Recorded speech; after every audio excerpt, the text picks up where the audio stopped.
Hello नमस्कार दोस्तों, आज हम लाए हैं कंप्यूटर की दुनिया में बहुत अच्छा और इंटरेस्टिंग टॉपिक जो मेमोरी स्थायी और अस्थायी के लिए है। जैसे मेमोरी क्या होती है?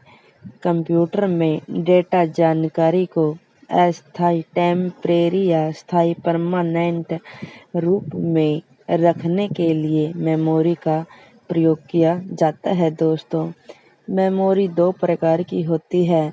प्राथमिक मेमोरी में को हम प्राइमरी मेमोरी भी कहते हैं दोस्तों, और इसमें रैम अर्थात रैंडम एक्सेस मेमोरी आती है दोस्तों।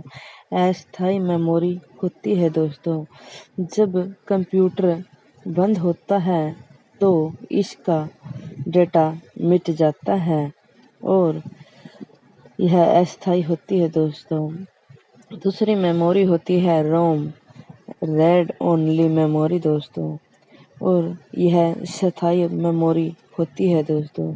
इसका डेटा कभी नहीं मिटता।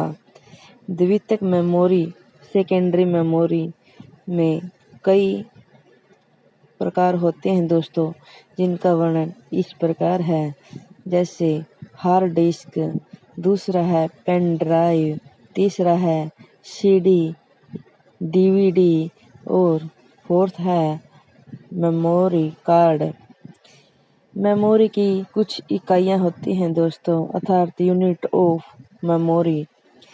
जैसे बिट को हम कहते हैं बाइनरी डिजिट, बाइट को हम कहते हैं 8 बिट्स, केबी को कहते हैं किलोबाइट, एमबी को कहते हैं मेगाबाइट, जीबी को कहते हैं गीगाबाइट, टीबी को कहते हैं टेराबाइट। वैसे ही यह स्टोरेज डिवाइस के कुछ उदाहरण भी हैं दोस्तों। जैसे देखते हैं हम हार्ड डिस्क होती है सेकेंडरी मेमोरी दोस्तों, जिसमें लंबे समय तक डेटा रखा जाता है। दूसरी होती है सीडी, डीवीडी, ऑप्टिकल होती है दोस्तों मेमोरी। इसमें फिल्में या सॉफ्टवेयर रखने के लिए यूज किया जाता है दोस्तों। तीसरी है पेन ड्राइव, इसे पोर्टेबल होती है दोस्तों, एक कंप्यूटर से दूसरे कंप्यूटर में डेटा ले जाने के लिए इसका प्रयोग किया जाता है दोस्तों। और इसमें कुछ प्रैक्टिस क्वेश्चन भी हैं दोस्तों, जिनका हम बताते हैं। जैसे कंप्यूटर की मुख्य मेमोरी कौन सी होती है दोस्तों? और इसका सही आंसर है रैम और रोम। दूसरा